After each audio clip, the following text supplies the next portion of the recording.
When I was 15, I told my boyfriend, Brian Begali, that if he got an A on the next algebra test, I would do whatever he wanted.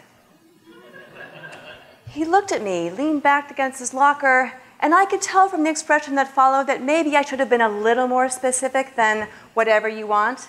But it was too late. The utterance was made. The offer hovered in the air for just a split second before it was seized and accepted. But I shouldn't be worried. I mean, what would he ask for? Maybe he would ask me to clean his house, which was pretty disgusting. Or maybe he would ask me to cook him 3 elaborate meals for a week, rub his feet, feed him chocolate.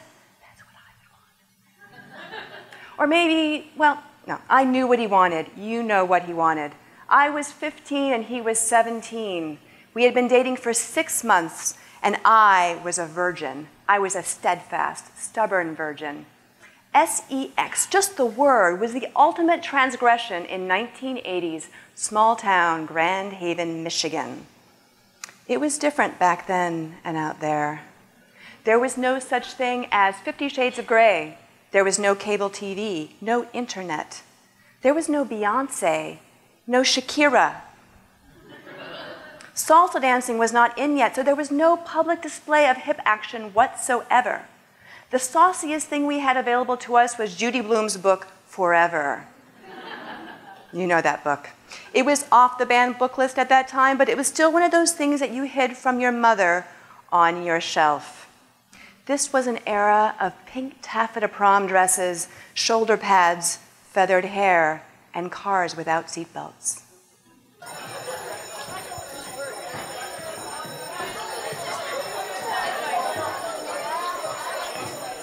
We were both taking Mr. Winkle's algebra class that semester. Mr. Winkle's was terrible. He was mean, strict, and boring. He was very uptight and always scowling. He walked around the classroom with a ruler, and when we said something incorrectly, he would slap it on the desk. Now, this was a couple years past the age of legalized paddling of children's bums in schools, but it was terrifying nonetheless. But the worst thing about Mr. Winkle's is when we got our tests back, he would announce it out loud to everyone, introducing us very early on to the power of public humiliation. Dean Pelkey, C+. Sean Mulder, A-. Brian Begali, D. Brian never studied algebra. He never studied anything. He got C's, D's, and F's on all of his classes. But I know Brian was smart, and I tried to get him to study. But he would just laugh and say, what's the point? He would arrive late, plop himself down in the seat, really relaxed, crack a few jokes, look around, say, so, what are we doing today? Everybody would say, shh, we're having a test. He would say, okay, bring it on. Brian was a rebel. He was a subversive. And that was one reason he was popular. But he wasn't popular in a pretty boy, jock, muscly kind of way. He was popular in a dangerous, mysterious kind of way. He was popular in a not good grades kind of way. He rode a motorcycle. He lived in a house with another high school guy and not his parents. He was half Panamanian, so very exotic for our Midwestern neck of the woods. He had thick black hair and big brown eyes and a beautiful smile. He wanted me to break the rules also, and I was totally in love with him. But was I in love with him enough to do whatever he wanted? I mean, could I follow through? What if he really got an A on the test? Brian's never gonna get an A on the test.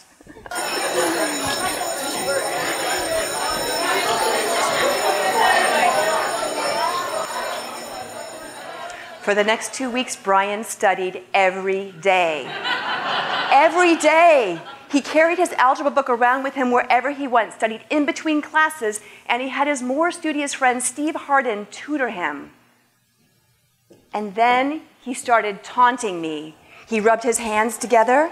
He said, I can't wait for Mr. Winkle's algebra test. You'll never guess what I'm going to ask for when I get an A. I was getting worried. In fact, I was freaking out.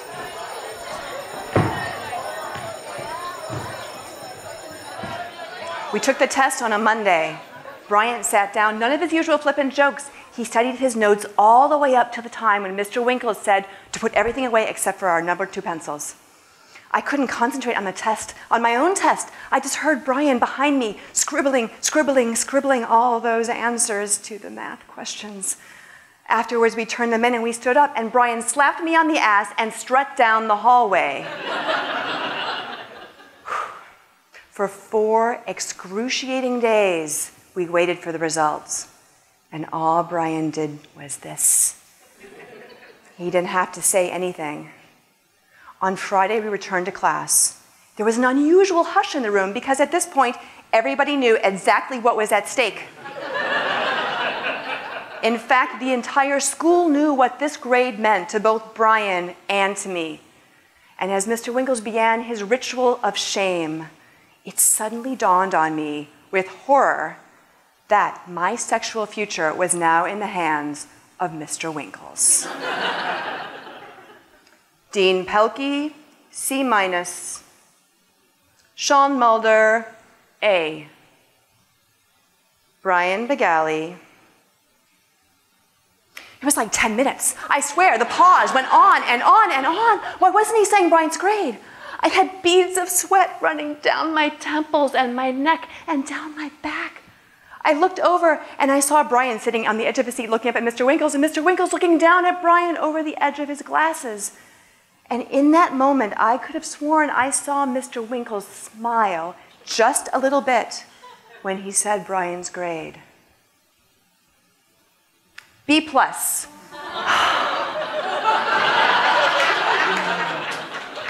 As I looked up to thank God, I heard Brian's head plunk down on the desk in defeat.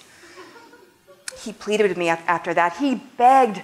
He said I should give him the prize anyway because he had been just 3 points away from an A. He asked Mr. Winkles for extra credit, mow his lawn, anything to up his grade. When that didn't work, he asked me for a second chance. Your offer should still be good, he said. You should give me another chance to get an A. Should I?